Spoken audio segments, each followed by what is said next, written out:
Vamos a andar con todas las banderas trenzadas de manera que no haya soledad. Vamos a andar para llegar a la vida.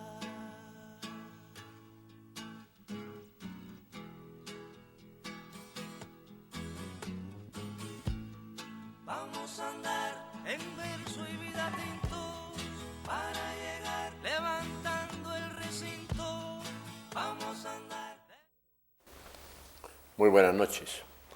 Bienvenidas y bienvenidos a nuestro programa Vamos a Andar, programa del Colectivo Urbano por el Cambio, CUECA, de Cochabamba, que pretende compartir con ustedes los temas más importantes de la actualidad económica, política, cultural, social, para que entre todos nos ayudemos a tener criterios propios, conocimiento de los temas y seamos menos dependientes de la propaganda y de las campañas mediáticas.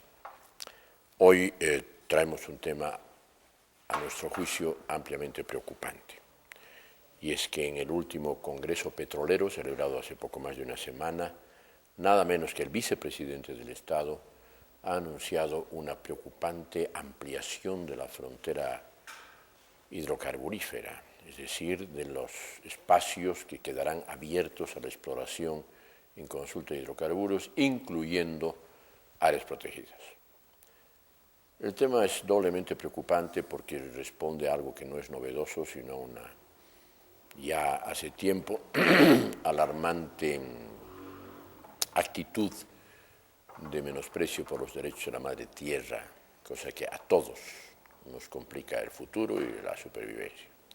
Y para eso hemos acudido a dos investigadores comprometidos, dos investigadores que trabajan en serio, trabajan por la cosa misma, trabajan por el país, por el cambio. No son gente que defienda intereses de ningún tipo, sino los que a todos nos tienen que preocupar. Y nuestros invitados son Marco Gandarillas, director del CEDIP, y Georgina Jiménez, a ambos los hemos tenido ya en nuestro programa alguna vez, dedicada dentro del propio CEDIP también a la investigación de temas que hace a la realidad nacional. Bienvenido, Marco. Gracias por estar nuevamente con nosotros. Georgina, bienvenida también. Y empecemos directamente con el tema, porque el peligro es que nos falte tiempo. Podrías empezar tú, Marco, a ver qué pasó, en qué consiste ese anuncio del vicepresidente, qué antecedentes tiene y sobre todo qué perspectivas parece que puede tener. Bueno, la primera cosa que hay que decir es que todos los gobiernos que tienen frontera, que tienen una parte de su territorio colindante con la Amazonía, todos han ido prácticamente abriendo la Amazonía para actividades extractivistas, o hidrocarburíferas, o mineras, o forestales. Y vamos a ver luego por los datos que nos va a mostrar Georgina, o sea, en qué se concretiza hoy día el anuncio del vicepresidente, no es lo futuro, sino ahora mismo, que buena parte de las áreas protegidas que se mencionan van a ser afectadas por esta ampliación, están en la Amazonía boliviana, ¿no? El Madidi, el Pilón Lajas, el Timnis, ¿no? Para mencionar algunos. En nuestro caso, como país, hay un dato que la población, yo creo, y el gobierno normalmente suele olvidar. El petróleo y el gas son recursos no renovables, ¿no? Y el problema es que de esto nos acordamos cuando se acaban. Claro. ¿No? O sea, de que son finitos, de que tienen un tiempo de duración, o sea, cuando se van extrayendo, luego se acaba y se nos acordamos al final, ¿no? Cuando se acaban. Entonces, ahora estamos en un buen momento, yo creo, para reflexionar sobre esta situación. Desde el año 2009, nuestro país no ha hecho ninguna certificación de reservas. ¿Sí? Son ya 4 años en los que explotamos, extraemos gas natural sin tener certeza sobre la disponibilidad de estos recursos, de cuánto tenemos todavía.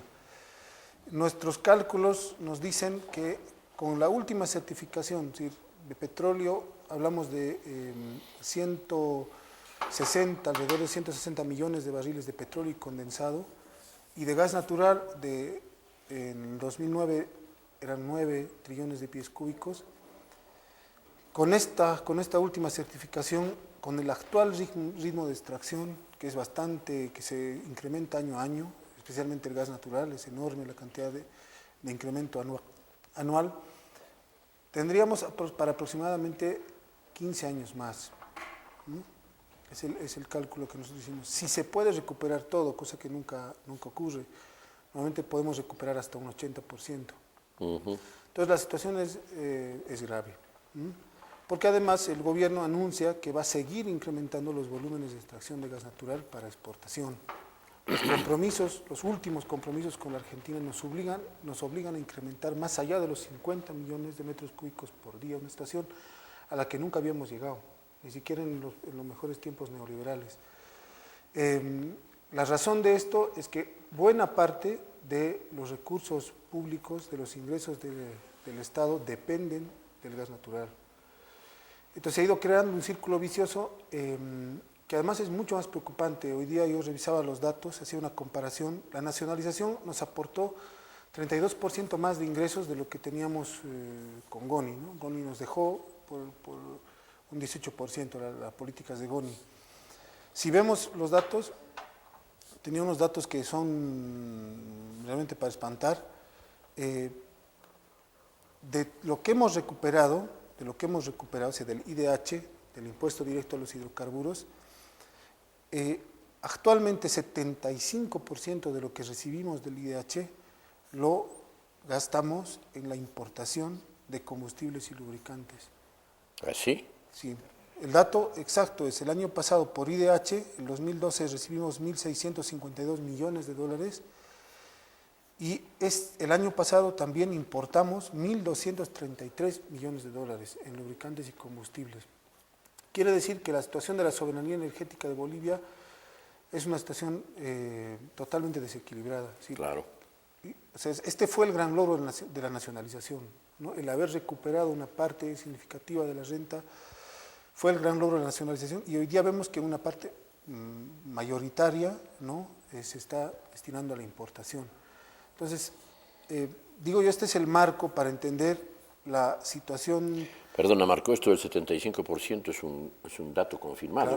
Claro, claro. Yo he hecho el cálculo sobre la categoría básicas del GSE, es decir, sobre los datos del Estado sobre importación de carburantes, ¿no? Entonces, es decir, lo que gastamos en la importación es enorme, ¿no? El gobierno le llama a esto subvención, yo le llamo lo que es importación. Nosotros importamos. El problema energético que tenemos ahora es que importamos demasiado de lo que necesitamos, ¿no? Y este es un problema, otra vez, derivado de la situación que hablamos al principio. Bolivia fue un país productor de petróleo, ¿no? Bolivia empezó su vida hidrocarburífera en principios del siglo pasado produciendo petróleo. ¿Sí? El campo Camiri, por ejemplo, uno de los campos más importantes de nuestra historia, tuvo una reserva estimada en los años 50 de alrededor de 200 millones de barriles de petróleo. Hoy día, todas las reservas de petróleo que tenemos son 4 millones, ¿no? En su momento, solo un campo tuvo 200 millones. Eso explica que, o sea, con el nivel de reservas que tenemos, obviamente no alcanza la producción de este hidrocarburo para satisfacer la demanda interna. O sea, hay que importar. Claro. Entonces, el problema es que, habiendo tenido estos problemas en nuestra historia, los volvemos a repetir, ¿no? La situación del gas es tremendamente preocupante, porque estamos, no lo digo yo, lo dice un estudio reciente de la CEPAL, estamos en una situación en que Bolivia, a diferencia de Perú, de Ecuador y de Brasil, ¿no? Entre otros, y igual que la Argentina, en el último quinquenio ha reducido dramáticamente sus reservas de gas natural. Si teníamos reservas el año 2005 de alrededor de 40 trillones de pies cúbicos, y hoy día estamos en el orden de los 9, digamos, de los 8, que es lo real, pero alrededor de 10, ¿no? Casi 2 o 3 partes de las reservas que teníamos hace 10 años las hemos perdido, o a menos de 10 años las hemos perdido. Se han consumido, se han reducido dramáticamente. Entonces, este es el contexto que nos ayuda a entender la desesperación, que yo veo que ya se transforma en eso, la desesperación de las autoridades del gobierno, que va por soluciones que no resuelven el problema de fondo, ¿no? Va por soluciones que más bien agudizan el problema de fondo. Yo creo que Yorina va a abundar en los datos sobre lo que representa esta ampliación en superficie y además de una forma no planificada, poco técnica, ¿no? de invadir y avasallar otras áreas del país, o sea, áreas que no estaban comprometidas con la actividad hidrocarburífera, pero es realmente preocupante ver cómo Bolivia retoma una política, digamos, vieja de los años 90, de creer que la inversión extranjera es como una especie de varita mágica, ¿no? Lo que están haciendo las autoridades sectoriales es, al igual que en el Ecuador, hacer un conjunto de invitaciones a los inversores extranjeros, a transnacionales, a que vengan a nuestro país a buscar el gas o el petróleo, ofreciéndoles un conjunto de incentivos, ¿no? De incentivos que, a excepción de lo impositivo, o sea, de bajar otra vez la tributación al 18%, a diferencia de eso que no lo ha llegado a hacer todavía el gobierno, en todo lo demás es bastante similar a lo que se hizo en los años 90. Hay incentivos de todo tipo. ¿Puedes plantear los más importantes para que nuestros televidentes se enteren de lo que pasa? Dice Marcos, repitiendo la experiencia de los años 90, en que se incentivaba la exploración petrolera de las transnacionales. ¿Cómo se la incentiva ahora que nos pueda acercar a esa etapa que podemos considerar negra? La primera, y que yo creo que Yorina abundará, pero la primera es que se ofrece extensas superficies sin obligaciones específicas y además que tengan efecto, ¿no? de exploración realmente, ¿no? O sea, los llamados convenios que se están firmando, convenios de estudio primero y luego contratos de operación, no disponen realmente cláusulas específicas para obligar a las empresas. Les entrega enormes superficies. Por ejemplo, hay una empresa que es socia, o era parte, donde es socia más bien la Jindal, la Hindú Jindal, que estaba en Mutún, que ha agarrado una superficie mayor a los 2 millones de hectáreas, ¿no? Lleva en este acuerdo con el gobierno casi 3 años y no ha habido ningún avance en casi 3 años. O sea, no hay ni un pozo exploratorio. ¿La Jindal también hace exploración petrolera? Es que se asoció con una empresa boliviana que se llamaba GTLI, conformaron una empresa que se llama GTLI, una empresa boliviana de un empresario, Kim, de Santa Cruz. Oh, yeah. ¿No? Pero lo que digo es, ese es un incentivo. Luego se está dando incentivos a la producción, ¿no? A la producción de petróleo. Reconocemos, si me corrige Yorina, ¿cuántos? Se ha adjudicado ahora $30 sobre de incentivo por los líquidos, ¿no? Porque no solo es... ¿$30 por barril? Por barril. Perdón. Bueno, se tiene más o menos un incentivo de $30 por barril de petróleo, de líquidos producido. En un reciente decreto que estuve analizando, el problema principal que teníamos para que se justificara el incentivo era el petróleo. Claro. Pero un decreto del año pasado y una reglamentación de mayo del año pasado amplía esto para los campos pequeños y marginales de gas natural, el incentivo. Sí. Además les ofrece, como Estado, garantizar que su producción va a ser insertada en la exportación, va a ser puesta en el mercado de exportación. Hay una liberación de impuestos para importación de maquinaria y lo que llama la atención, que hay una liberación de impuestos para la importación de líquidos y GLP, en el mismo decreto, en el mismo reglamento. Entonces, un conjunto de incentivos. El año pasado el Estado devolvió, por este concepto por el llamado Fondo de Inversión Petrolera, devolvió a las empresas alrededor de $60 millones. Entonces, un conjunto de incentivos que, otra vez digo, pareciera que fuera la varita mágica, les damos todo y ustedes descubren los hidrocarburos que nos sirven, y no está sucediendo eso. En la práctica, las empresas tampoco cambian la orientación que tienen hasta ahora, que es priorizar, concentrar de hecho sus inversiones en los llamados campos de desarrollo, es decir, alrededor de todo el bloque gasífero. ¿Qué quiere decir campo de desarrollo? Es decir, los campos para mejorar o compensar la producción de hidrocarburos que ya existe, ¿no? Es decir, tenemos los campos gasíferos en el ya. Chaco, es decir, por el nivel de explotación que tienen, requieren del desarrollo de otros campos para mantener los niveles de producción. Entonces, buena parte, de hecho yo tenía los datos, el último quinquenio es impresionante, pero del 2006 en adelante, la mayor parte, en general ha disminuido la inversión en exploración, en la exploración grande y en la exploración de desarrollo, pero se ha concentrado en esta poca inversión, se ha concentrado en los campos de desarrollo, es decir, en mejorar las condiciones para seguir explotando y no tanto en el descubrimiento de nuevas reservas. ¿Qué añadirías, Georgina, importante para que todo el mundo pueda entender esto? No, bueno, que yo creo que esta ampliación que se está anunciando ahora, pero que no es nueva, ¿no? Ha sido una constante en las gestiones del actual gobierno, obedecen a esa desesperación de la que hablaba Marco, ¿no? Y tratar de atraer como de lugar esas inversiones extranjeras, pero aparte de la afectación que nos está generando en cuanto a las áreas protegidas, además si vemos en extensión territorial, en superficie involucrada, también nuestra soberanía como tal, ¿no? Que es una de las cosas de las que se jacta haber recuperado, sería en entredicho, porque al final son áreas que están dispuestas para las empresas transnacionales, ¿no? Y ellas son las que al final tienen una participación estratégica en todo lo que es la exploración y la explotación, ¿no? Más las inversiones. Entonces lo que nos demuestra, y esto ha venido pasando en todo este tiempo, unas presiones muy fuertes hacia el gobierno, ¿no? Para que la política de hidrocarburos vuelva a darles la mayor cantidad de condiciones que ya tenían antes, ¿no? Eso es lo que explica por qué a pesar de los incentivos no hay incremento en exploración, ¿no? Se han empecinado en decir que no hay las condiciones, que se necesita sobre todo flexibilizar las normas ambientales, que son una limitante, y la consulta a los pueblos indígenas, ¿no? En prioridad. En específico, eso es lo que han pedido muchas de las empresas, así la Cámara de Hidrocarburos. O sea, que no haya consulta.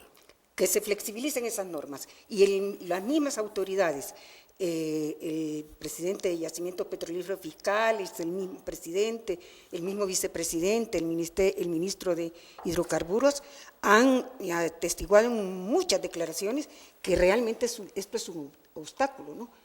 Las licencias ambientales son un obstáculo para el incentivo y la expansión de la frontera hidrocarburífera, y la consulta, porque inclusive se ha hablado de que hay chantaje por parte de los pueblos indígenas. Sin embargo, ya veremos lo que implica esta ampliación y veremos cómo también territorios indígenas están siendo afectados, ¿no? Por tanto, se puede decir que tenemos dos problemas serios planteados. Uno es todo el manejo de esas reservas y de esos recursos, que parece suicidamente acelerado y dispuestos a dejar el país vacío para poder tener una política económica que ni siquiera apunta a la inversión y fortalecimiento del aparato productivo, sino solamente a mantener un ritmo de funcionamiento que puede ser terrible. Y el otro tema que yo quisiera tocarlo específicamente es el de la prescindencia de los derechos de la madre tierra, que eran una de las banderas fundamentales con que nos hemos entusiasmado en este proceso de cambio. Entonces, vamos a ver si podemos filmar o presentar en pantalla unos cuadros para que quede más claro lo que Marco nos venía diciendo. A ver, Marco. O quizá empezamos con los míos, pero no sé si estos cuadros. Bueno, este cuadro que nos demuestra que, primero, la superficie involucrada ahorita en la frontera hidrocarburífera es inédita. ¿Es? Inédita. Nunca antes se han puesto a disposición de empresas transnacionales y nunca antes la frontera extractiva de hidrocarburos ha tenido la extensión en superficie que tiene ahora, ¿no? En la primera barra que vemos acá es el máximo que lograron las gestiones neoliberales. Llegaron a los 13 millones, un poco más de los 13 millones de hectáreas entregadas a las empresas petroleras, ¿no? Pero ¿Qué año era eso? en 1999 es cuando se llega al pico. ¿no?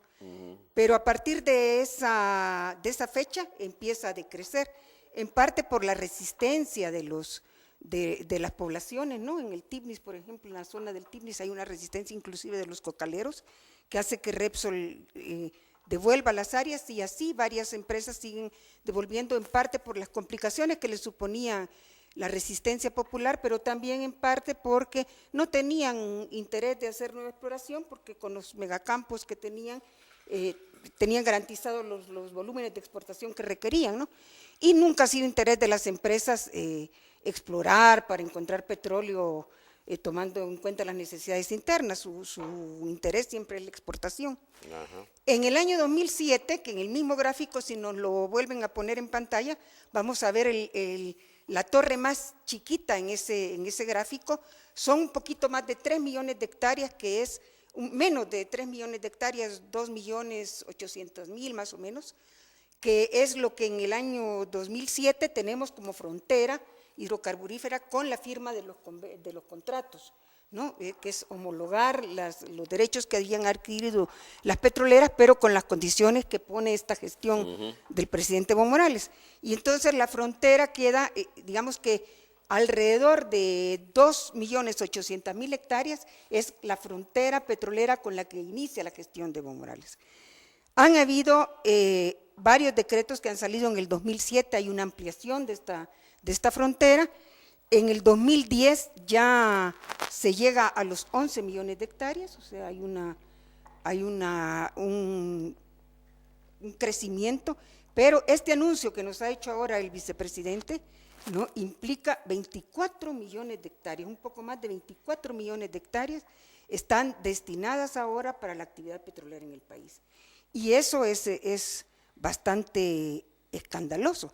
Si vemos el siguiente cuadro, vamos a ver una comparación de la frontera hidrocarburífera, cómo ha crecido.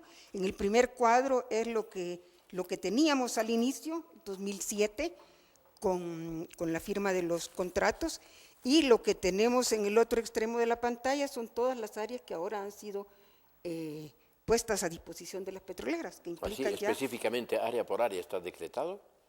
Han sido sucesivos decretos que han ido ampliando estas áreas, ¿no?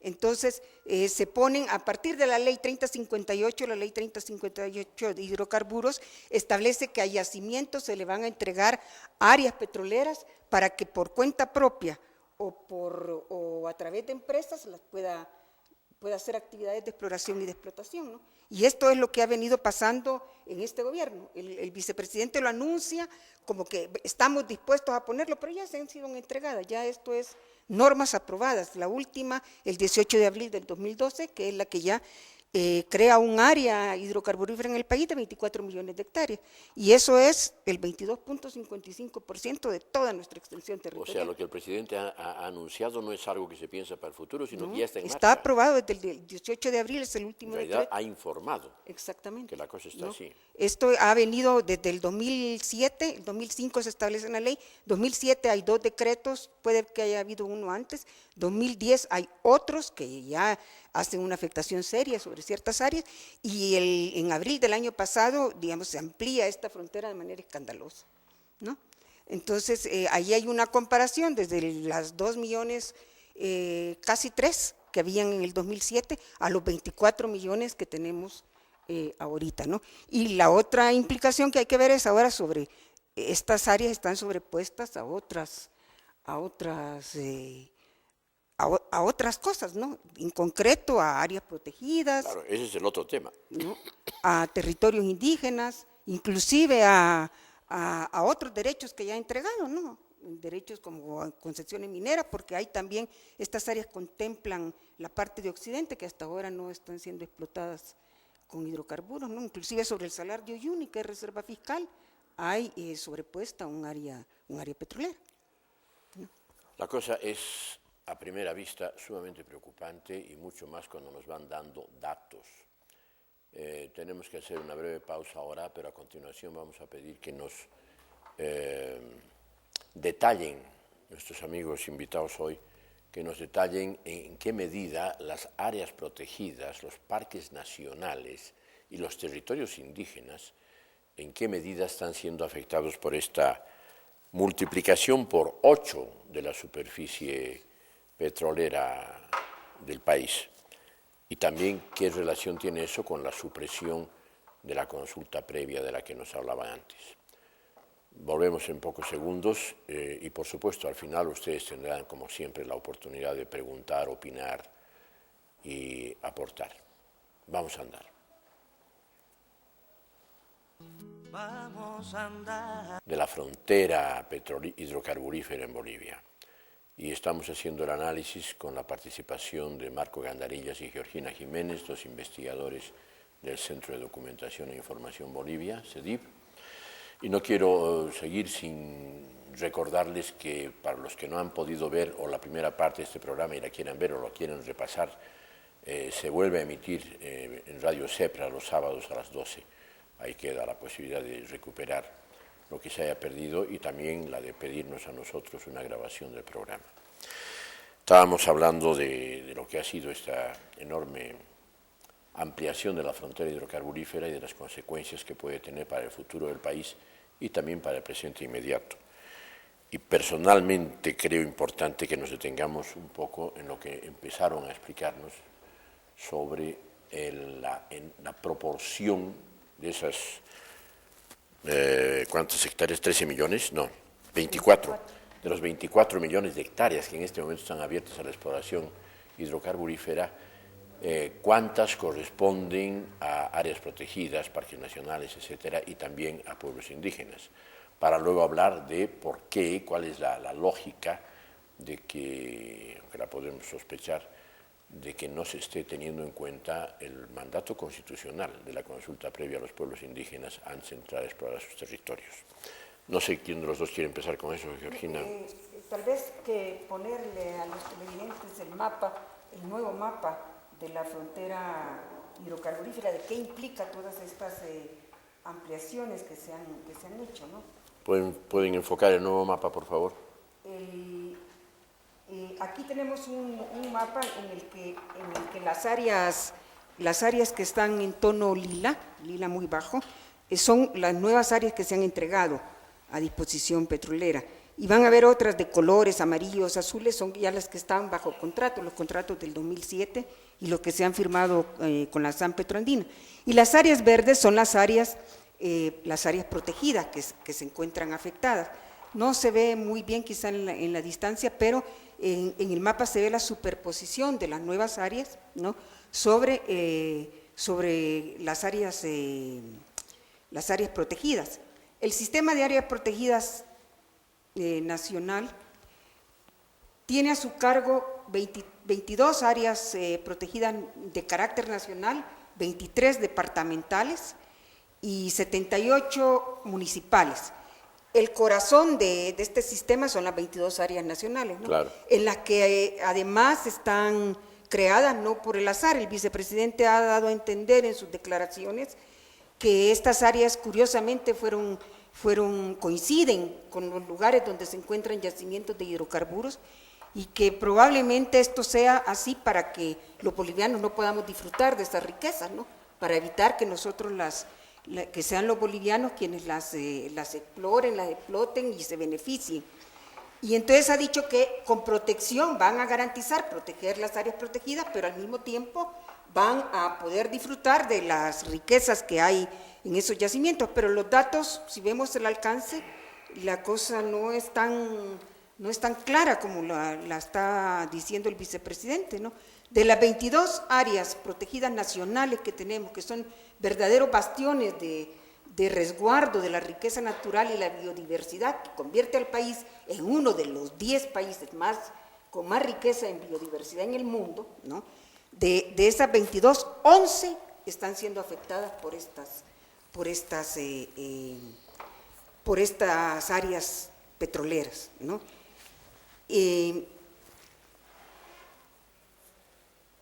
7 de esas 11, ¿no?, están afectadas en más de un 30%, entre ellas. ¡Qué grave! TIPNIS. El TIPNIS tiene una afectación del 35% de toda su superficie, ¿no? el área de Manuripi tiene una afectación del 31.16%, ¿no? Y hay otros casos escandalosos. El Madiri tiene una afectación del 75.50%. Dios mío. ¿No? El Pilón Lajas de un 85.50% y el Iñao, que es el que está más comprometido, de un 90%. Es decir, de estas 22 áreas protegidas nacionales, 11 están siendo afectadas. 7 de esas 11 con más del 30%, y de las 11, 5 prácticamente están desnaturalizadas. Dejarían de ser áreas protegidas para convertirse en áreas petroleras. Así es. ¿No? Entonces, ni siquiera es viable pensar en medidas de mitigación, como ha dicho el vicepresidente, ¿no? Y entonces, en cuenta de esas áreas, hay lugares como el Madidi, por ejemplo, que son un lugar que hasta la National Geographic ha considerado como uno de los más ricos en naturaleza del planeta, ¿no? Entonces, digamos, hay una afectación que no es coherente con toda la política que se dice de defensa de los derechos de la madre tierra, pero además es una afectación inédita a un patrimonio natural, al patrimonio natural de todos los bolivianos, sin que haya habido ni siquiera debate, ¿no? sobre esto. Nos han presentado ya una cosa que está sacramentada, ¿no? ya definida, y que tiene implicaciones muy serias, ¿no? Entonces, si a eso nosotros vamos también a ver, si me pueden poner el último mapa, ¿no? Estos mapas los hemos hecho georreferenciando los datos que incluyen los decretos, ¿Deseos, ¿no? Georgina? Y sí, el último mapa donde se ve la superposición de esas áreas nuevas a los territorios indígenas. Todo lo que ahí se ve como verde oscuro son territorios indígenas titulados. Hay otros que no han sido titulados, están demandados, pero que no han sido titulados. Pero estos son los que ya tienen título. Y entonces, si ahí vemos las áreas lilas, vemos superpuestos también a un montón de territorios indígenas, que no es casualidad. Muchos territorios indígenas también están en los alrededores de las áreas protegidas, ¿no?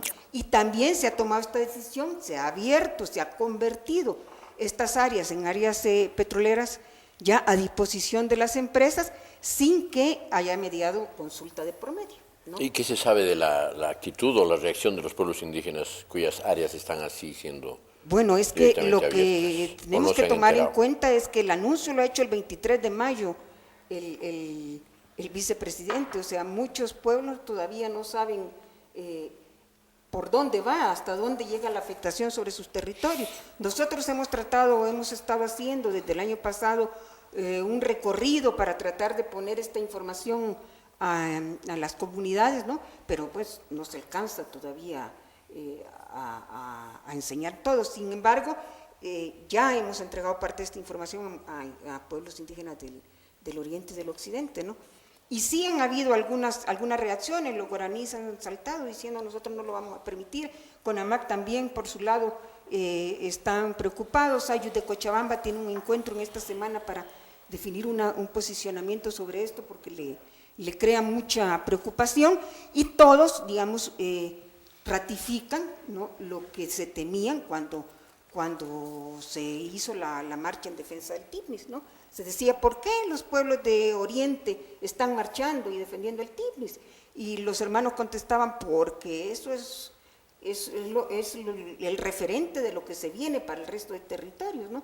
Y entonces esto viene un poco a demostrar y a hacer todavía más profundo ese punto de inflexión, ¿no?, que ha habido entre los pueblos indígenas y las políticas gubernamentales. Pero además, lo que esto nos está demostrando es que no es un conflicto de los indígenas, ¿no? Es una problemática que atañe a todos los bolivianos. Por supuesto. Y que esto mínimamente tendría que estar abierto al debate. Primero debería de ser transparentizado, ¿no? Y luego no condice esto con lo que se dice de recuperación de nuestros recursos.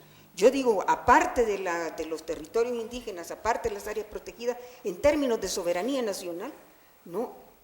Preocupa el 22.5% del territorio nacional más rico en los recursos más importantes que tenemos ahorita dentro del Estado, ¿no? A disposición de empresas transnacionales. Entonces esto sí es preocupante, ¿no?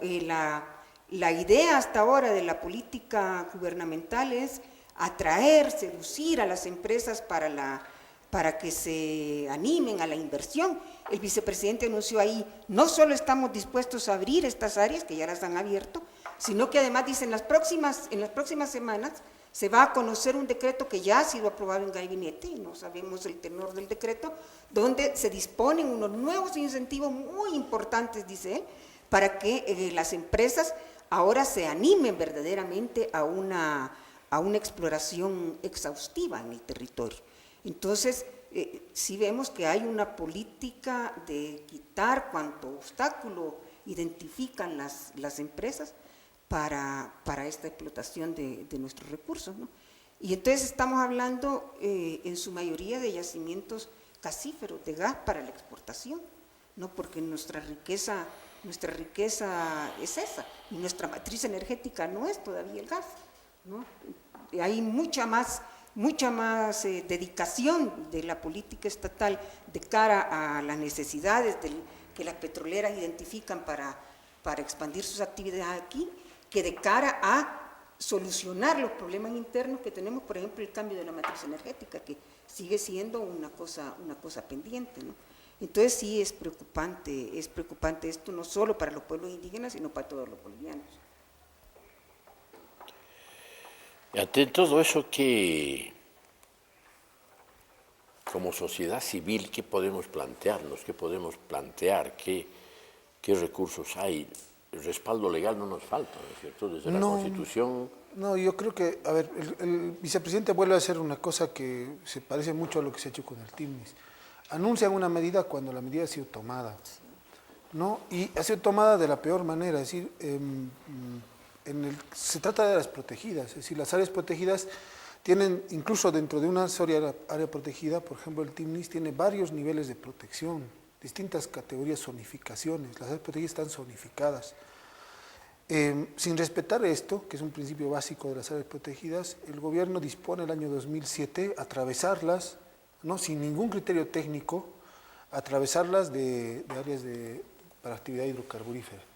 Entonces, si se quisiera hacer lo que dice el vicepresidente al anunciar esto de la ampliación de las actividades hidrocarburíferas a áreas protegidas, tendría que anularse las medidas que han tomado de atravesar sin ningún criterio técnico las áreas protegidas, como ya se ha hecho, ¿no?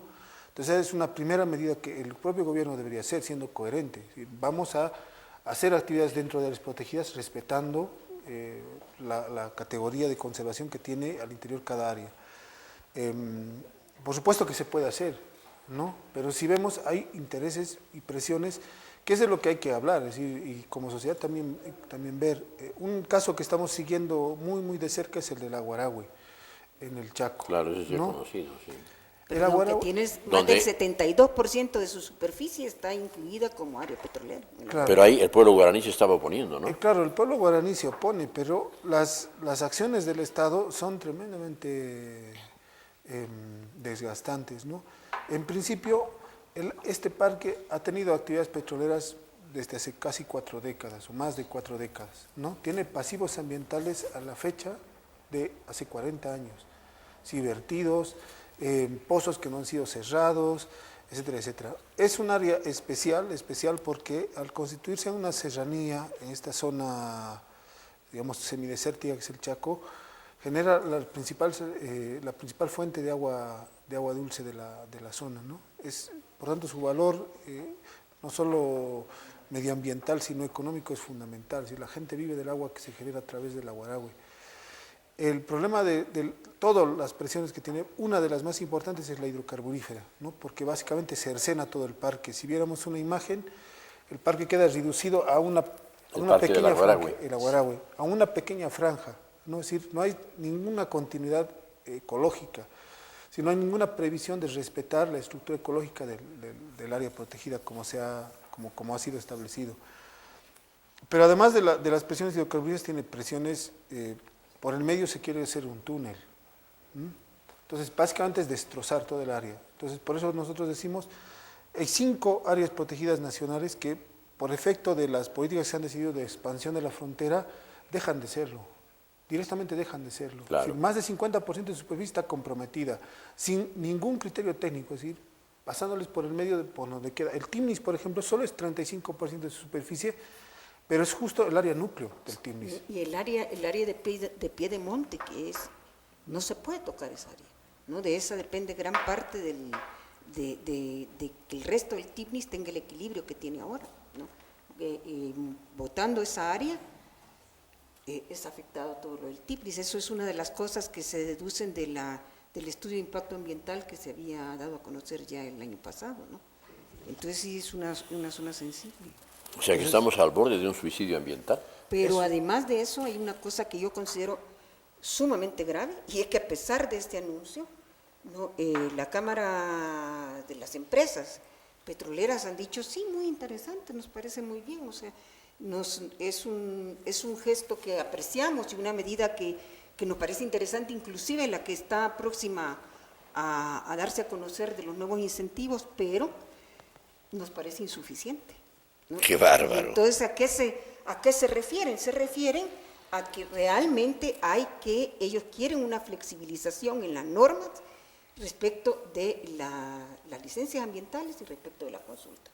Y esto es una cosa que tenemos que poner, creo yo, en debate de la sociedad, ¿no? Porque estas son cosas que se van a legislar o a través de decretos, etcétera, etcétera, pero también a través de las nuevas leyes que están pendientes, la nueva ley de hidrocarburos que se dice que se va a reformular, y ya en los pocos proyectos de ley, propuestas de ley gubernamentales que han circulado, que los últimos hace de 2 años, ya había un recorte terrible a cosas como la consulta o las licencias ambientales, ¿no?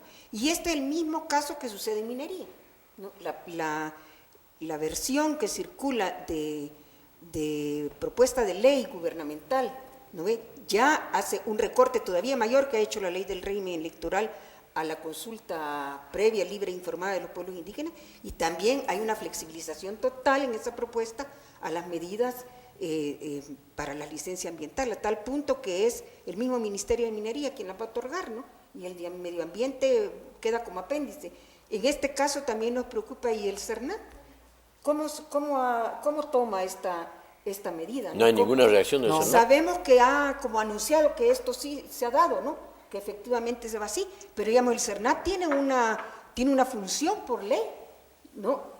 Respecto de las áreas protegidas, claro. Y muchas de estas áreas protegidas además están en cogestión con pueblos indígenas que habitan allá adentro, y se están desayunando estos pueblos la medida que ya ha sido adoptada. Entonces es increíble, aquí se tienen que transparentar las cosas, y yo creo que la sociedad civil está demandada a debatir y a pronunciarse sobre esto. No parece que esto condiga mucho con la política de recuperación que pedíamos todos los bolivianos, ¿no?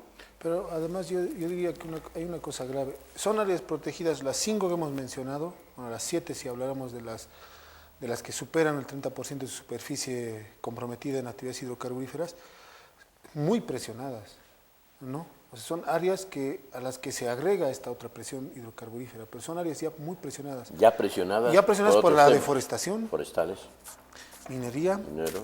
Y porque, ojo, la zona del norte de La Paz es una zona ahora de explotación brutal de minería, de oro, ¿no? Los ríos están siendo del lado peruano y del lado boliviano, son la zona de mayor explotación de oro en este momento. Entonces, ayer creo que publicó una nota el Viceministerio de Pueblos Indígenas señalando que además en estas áreas protegidas, varias de estas, habitan alrededor de 11 pueblos que están en una grave situación de desaparición, sí, con graves riesgos de desaparición como pueblo, ¿no? Entonces, cosa que hace la situación mucho más preocupante, porque evidentemente son zonas despobladas, una cosa que hay que decir, son zonas con los pueblos son muy pequeños, por lo tanto son incapaces de hacer una gestión territorial propia, autónoma, etcétera. y tienen demasiadas presiones, ¿no?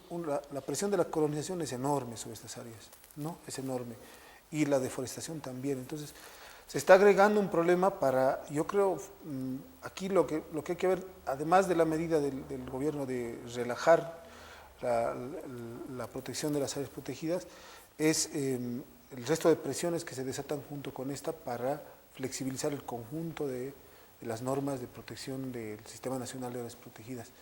Y por eso tu pregunta es pertinente, o sea, ¿qué hace el CERNAP? ¿Qué dice el CERNAP? Hasta ahora no ha dicho nada, es más de una semana, ¿no?, que el vicepresidente anuncia, y de hecho en la práctica se ha dado todas estas medidas ya, y el CERNAP no hace nada, ¿no?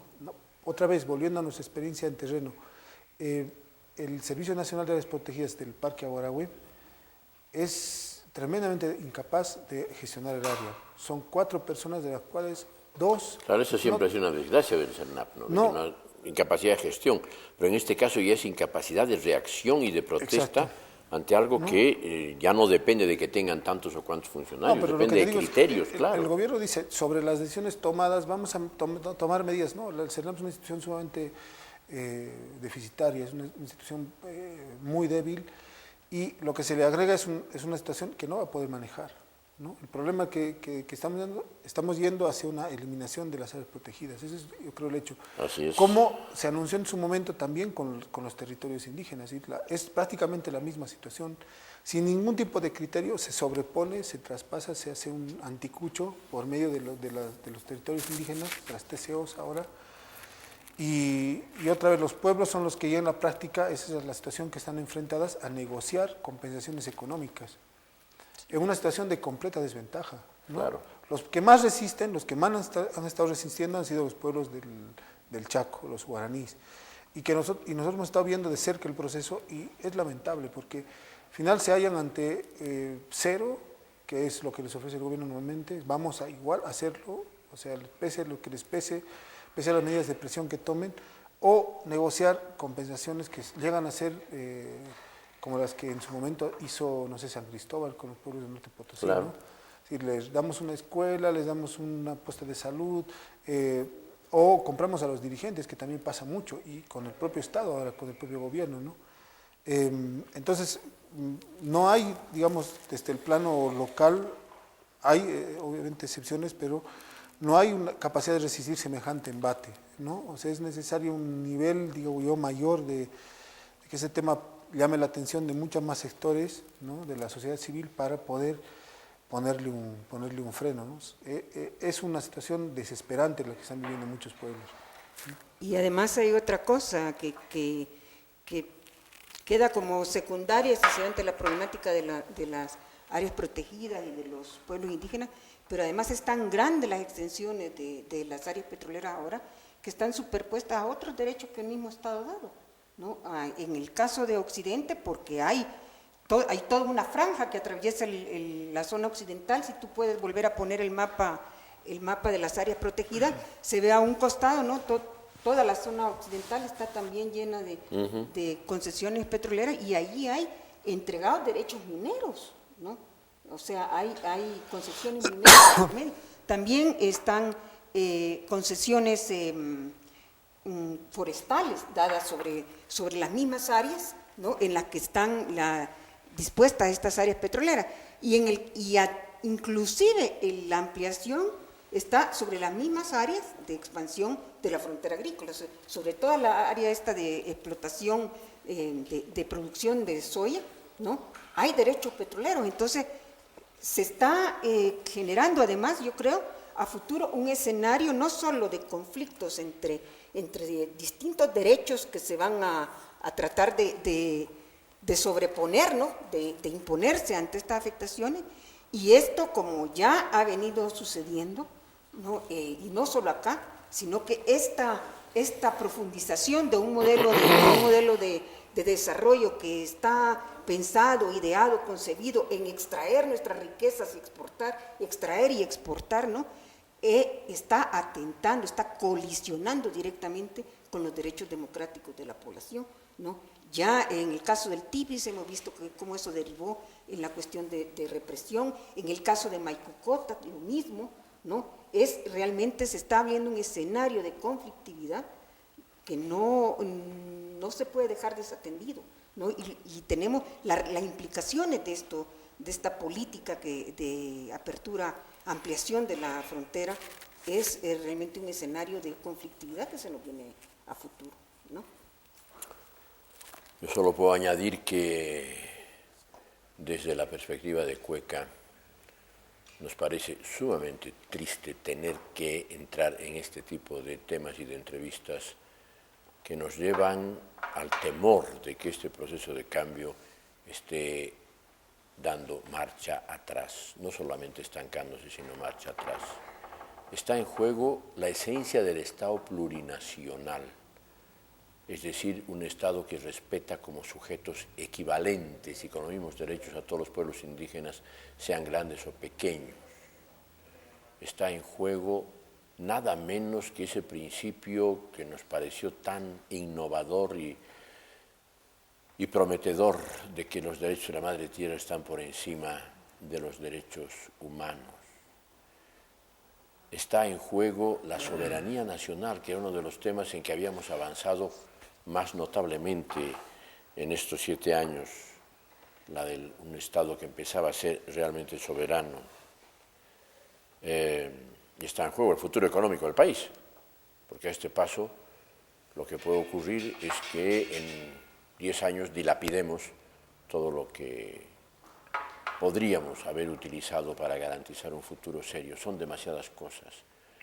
Y desde nuestra pequeñez como colectivo queremos decirles a todos ustedes, a la sociedad civil, que no podemos quedarnos así, que tenemos que ejercer nuestro derecho a participar, a opinar, a proponer y a exigir más coherencia. Hacemos una breve pausa y abrimos nuestras líneas telefónicas para que ustedes puedan participar sobre el tema del día, por favor, que es la ampliación de la frontera hidrocarburífera y todas sus consecuencias y todos sus antecedentes. Vamos a andar. Hemos abierto nuestras líneas telefónicas y escuchamos en primer lugar a Jorge Macías. Buenas noches, Jorge. Muy buenas noches al programa y a los participantes, ¿no? Bueno, en realidad nos están demostrando la consecuencia que está haciendo este gobierno. En realidad el problema es que las petroleras que no han sido expulsadas de nuestro país están queriendo obligar al gobierno de Evo Morales a dar su gasolinazo para sacar todas sus ventajas. Pero frente a esa situación el gobierno entonces les hace todas las concesiones posibles para que sigan saqueando, hasta el extremo de que las áreas protegidas ya no sean protegidas.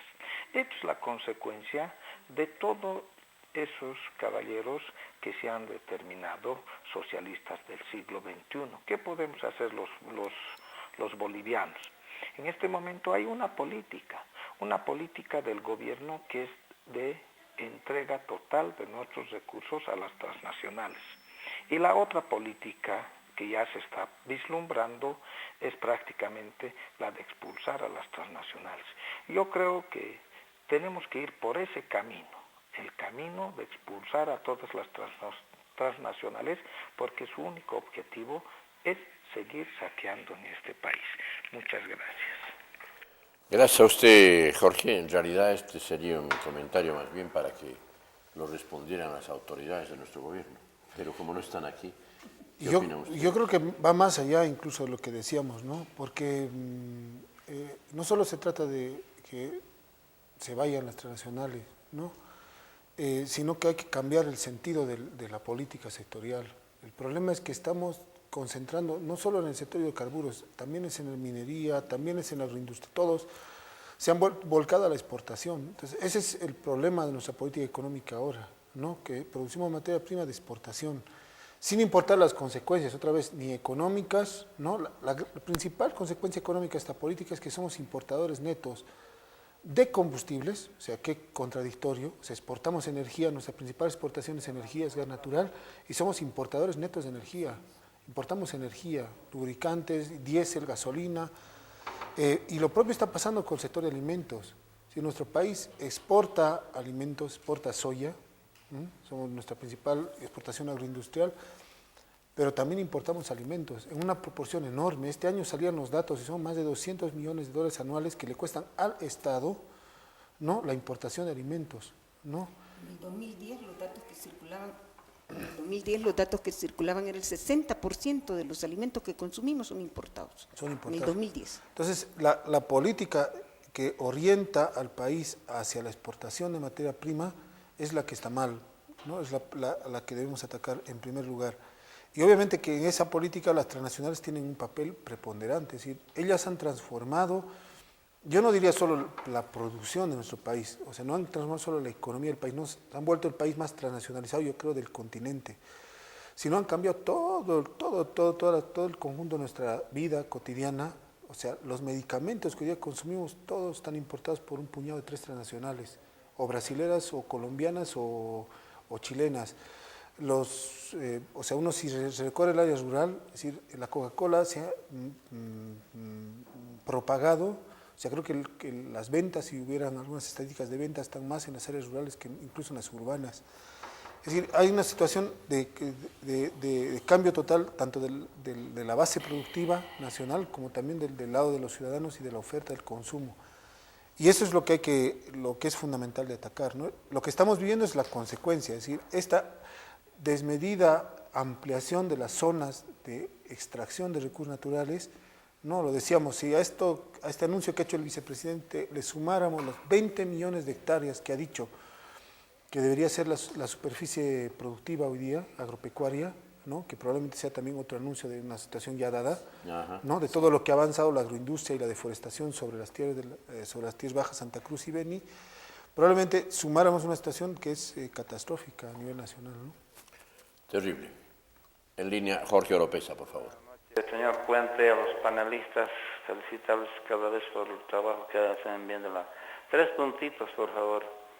En vez de gastar dineros de nuestra venta de gas bueno, ya hemos llegado al final, yo creo, de hacer escuelas, canchas y todo eso, reinvertir ese dinero en busca de hidrocarburos. 1. Para que las empresas privadas si en caso invierten, se van a llevar más de la mitad. Otro punto es de que ha venido la presidenta de la Argentina a pedir más dotación de gas para que se les entregue, pero ese gas no es para uso de la Argentina, es para vender a Chile, y con ese dinero están pagando inclusive su deuda externa. Por otro lado, la venta que se han hecho a Petrobras boliviano cuando se adueñaron o vendieron los políticos, y Petrobras brasilero a precio de gallina muerta, eso continúa. Y los brasileros no quieren tocar sus reservas porque tienen aquí el gas de Bolivia a precio barato. Y esas cosas hay que cuidar y no malversar nuestro poco gas que nos está quedando en el futuro para nuestros hijos. Esa es mi sugerencia. Gracias. Gracias a usted, Jorge. Escuchamos a Germán Magnum.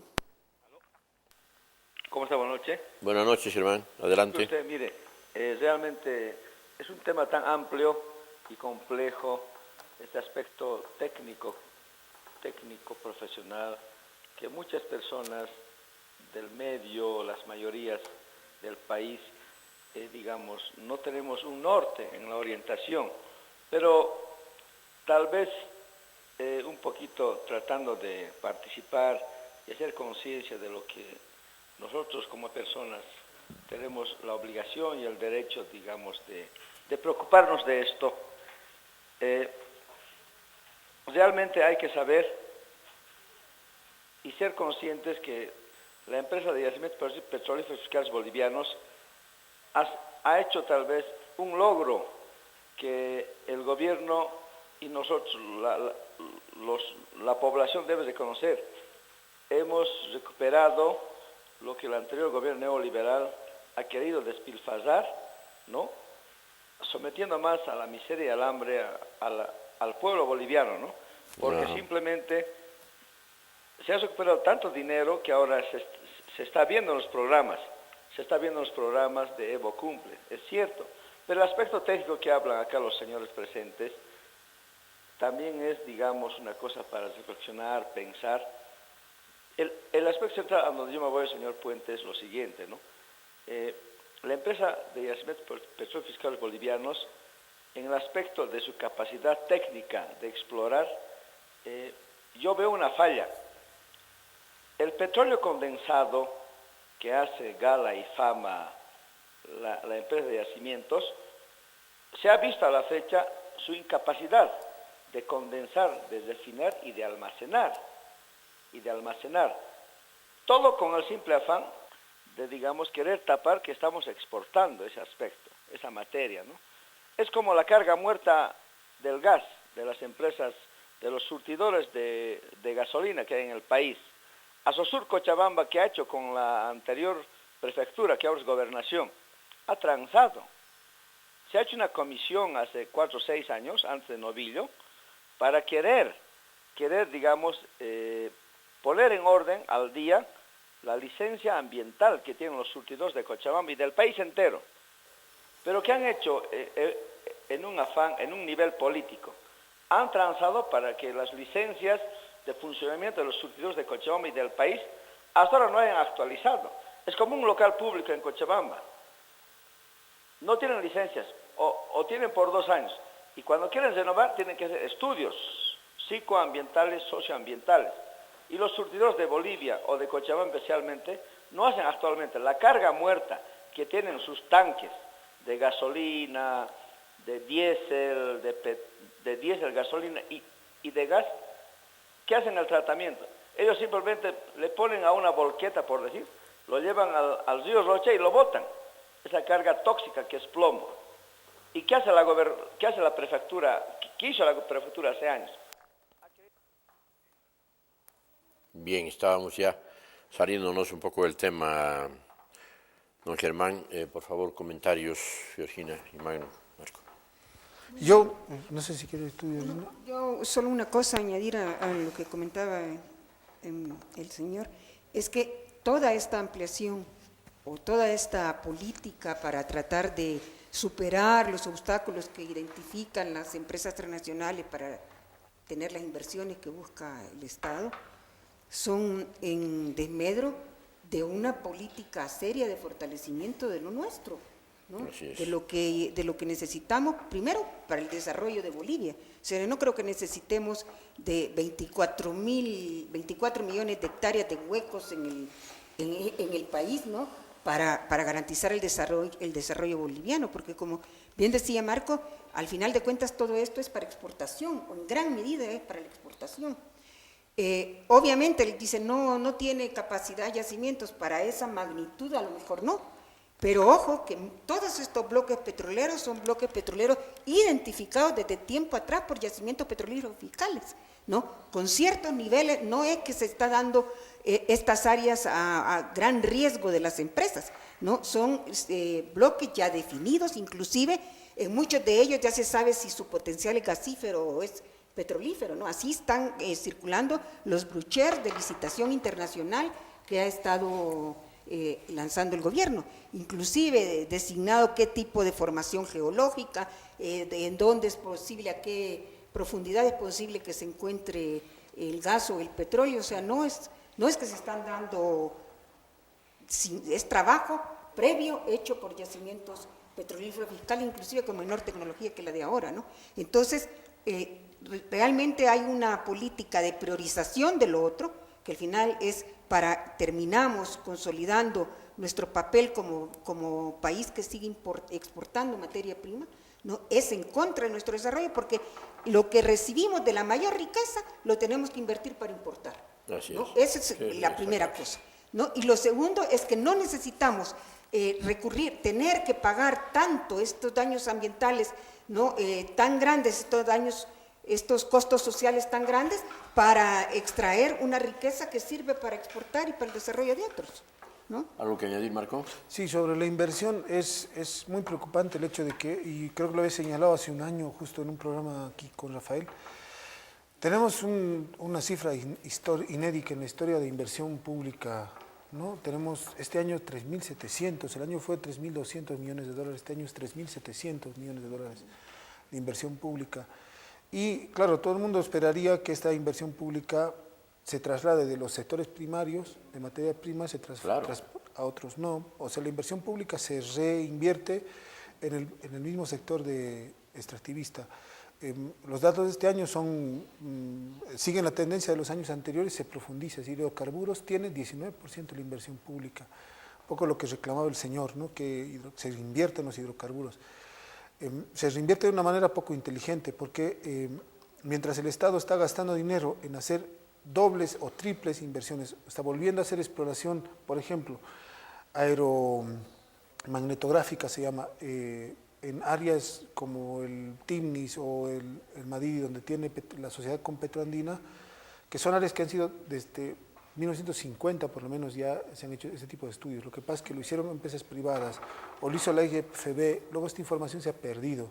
Entonces, lo que estamos viendo de esta etapa exploratoria es que volvemos a hacer cosas que hicimos hace 30, 40 años.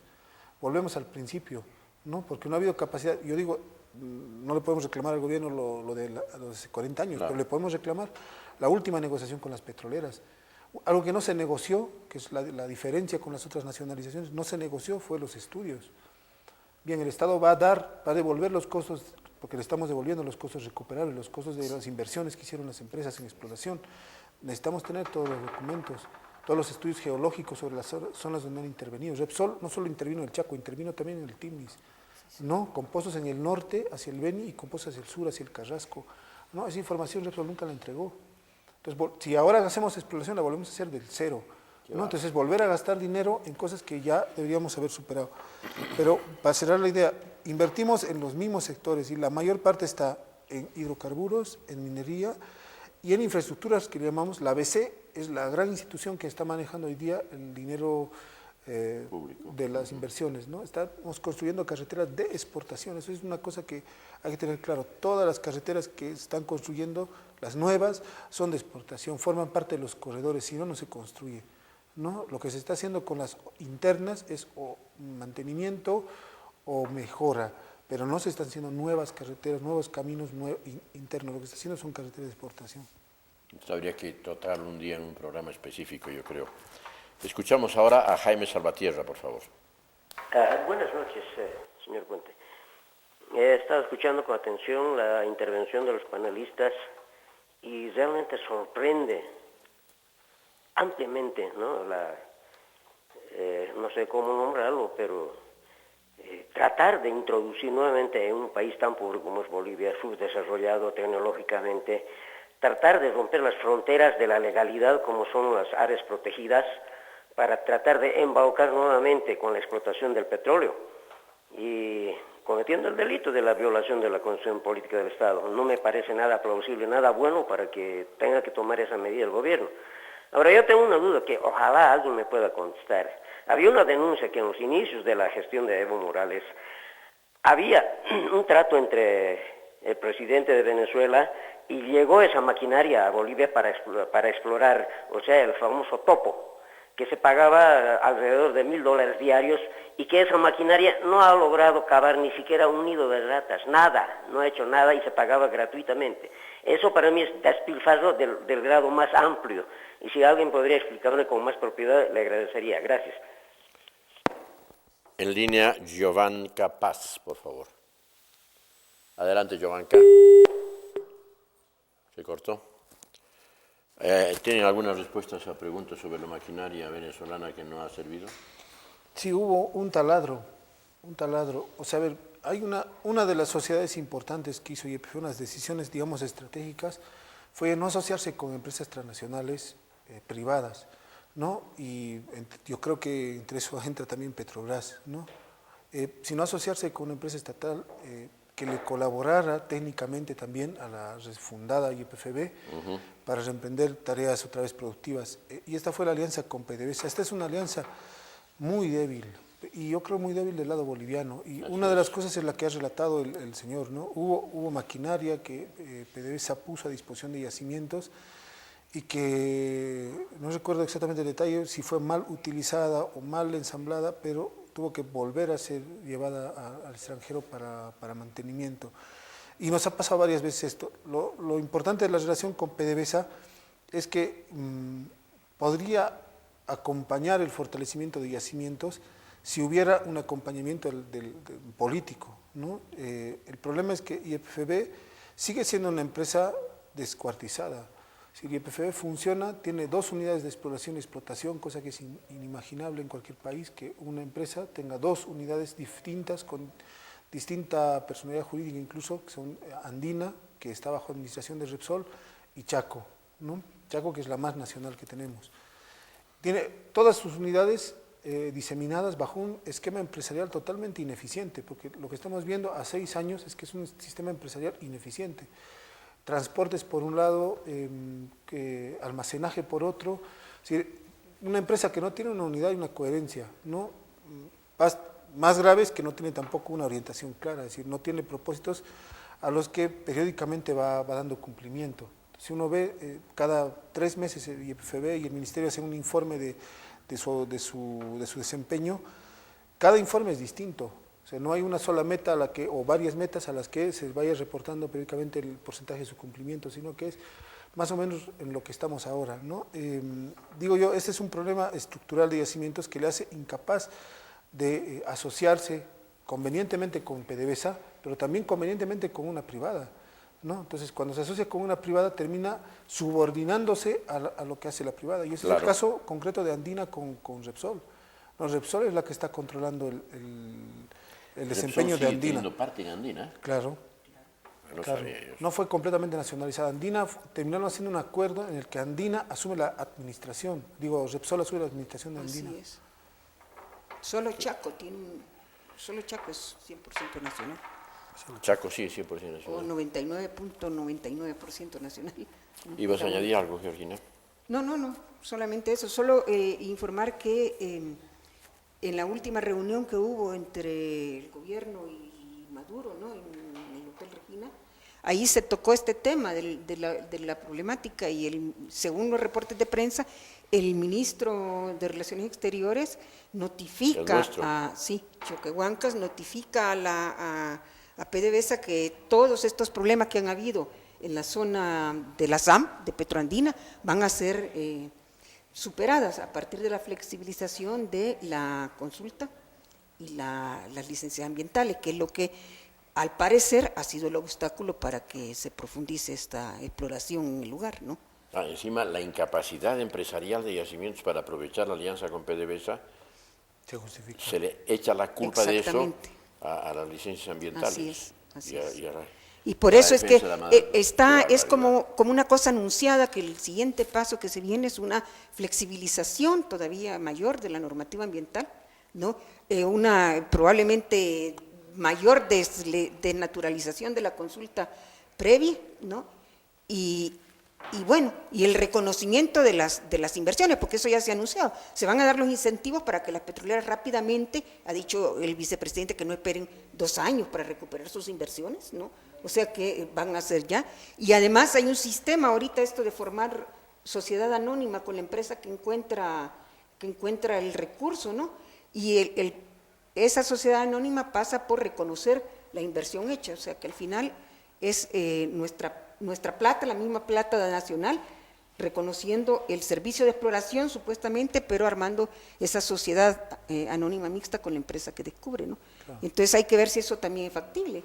Pero yo le añadiría a esto un factor que es en suma preocupante y denota otro tema, la falta de coordinación entre los ministerios, ¿no? Porque a diferencia de Bolivia, Argentina y Brasil tienen muy coordinados los ministerios económicos con los ministerios de Relaciones Exteriores, y aquí no. Entonces tenemos un problema grave. Ha cambiado la coyuntura del gas natural, ¿no? O sea, hasta el año 2011 los precios del petróleo, de la canasta de combustibles de petróleo, determinaban el precio del gas natural nuestro. Está así en el contrato con Brasil. Pero Estados Unidos modificó el mercado del gas natural. Estados Unidos desde el año pasado ha hecho unas fuertes inversiones y ha hecho todo un esfuerzo de trasladar una parte de su demanda energética al llamado gas no convencional, al gas pizarra, y que lo producen internamente ellos. y ha dejado de comprar alrededor de 25%, fue el año pasado, y este año se estima 40% de lo que compraba a Trinidad y Tobago y a Argelia, entre otros. Entonces, esos países productores de gas natural tienen hoy día en el mar esos famosos barcos que querían que nosotros vendamos a Estados Unidos, metaneros, los tienen en el mar, y en el mar se está definiendo el destino de este gas. Entonces, va a caer el precio del gas natural. De hecho, hay una tendencia a la baja del precio del gas natural. Frente a esto, tampoco hay una política. ¿Qué hacer con Argentina? ¿Qué hacer con Brasil? ¿En qué condiciones negociar? ¿No? Qué cadena de problemas preocupantes. Todavía escuchamos una llamada más. Arturo Córdoba, por favor, en línea. Buenas noches. Adelante, Arturo. Se cortó, tenemos mala suerte.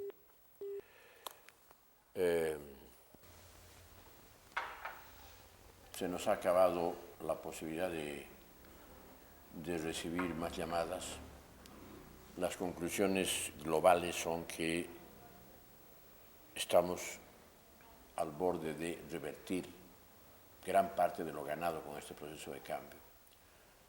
No olvidemos que uno de los puntos centrales de este proceso fue la llamada guerra del gas y toda la campaña nacional, popular, social, apasionada que se había desatado en contra de la malversación de nuestro gas por la vía de exportarlo así masiva y baratamente, encima a través de Chile, que fue lo que complicó más la cosa. Eso movilizó al conjunto de la población. Eso mismo no ha pasado con el tema minero, lo hemos dicho muchas veces. El tema minero sigue sin tocar, lo que nos dejan las transnacionales mineras es mucho menos de lo que nos dejaban las transnacionales petroleras antes, pero la movilización social hizo que eso se convirtiera en un centro principal de la preocupación política ya antes de que asumiera Evo la presidencia. La ley de hidrocarburos promulgada en tiempos de Carlos Mesa fue obra de un movimiento nuevo, opositor, revolucionario, en el que el MAS jugó un papel importante. Todo eso parece estar en este momento en un proceso de marcha atrás. Las transnacionales vuelven a ser las que más pesan a la hora de decidir, las que exigen, las que marcan la línea, las que encima reciben incentivos, las que tienen muy poco interés por la producción de petróleo porque el gas es más rápidamente rentable vía exportación. Y como país estamos perdiendo lo que habíamos avanzado y arriesgando muy gravemente el futuro. Todo el tema del Estado productivo está quedando reducido a nada, todo el tema del Estado protector de los derechos de la madre tierra está quedando reducido a nada, todo el tema del Estado soberano está volviendo a los peores momentos de nuestra historia, o amenazando con volver, y todo el tema del Estado plurinacional se está convirtiendo en definición constitucional sin contenidos serios. Muy serio, muy grave, muy preocupante, muy poco alentador, porque no vemos ninguna otra perspectiva, por supuesto en ninguna otra propuesta política de un partido opositor ni nada parecido. Y frente a eso lo único que nos queda, creemos a todos, es pedirle a la sociedad civil, plantearle la urgencia de que opinemos, que nos movilicemos y que reclamemos. Muchas gracias, Georgina y Marco. No sé si quieren decir algo de despedida en este minuto que queda. No, solamente poner a disposición los datos que tenemos de la población, ¿no? En el CEDIP, en calle Calama. Me parece 255, importante. porque creo que para que la gente tome un posicionamiento y emprendamos el camino de este debate social, es necesario estar con la documentación, entonces ponerla a disposición de la población en el CEDIP. No en vano el CEDIP ha sido declarado patrimonio departamental en temas de información y documentación, y los que quieran más información, más seguridad en los datos, pueden acudir, por supuesto, al CEDIP. Bueno, Marco, muchas gracias. Buenas noches. Como siempre, gracias. Y hasta pronto. Ojalá podamos reunirnos con temas menos graves que este de hoy. Gracias, Georgina. Vamos a andar. Vamos a andar con todas las banderas trenzadas de manera que no haya soledad. Vamos a andar para llegar a la vida. felicidad.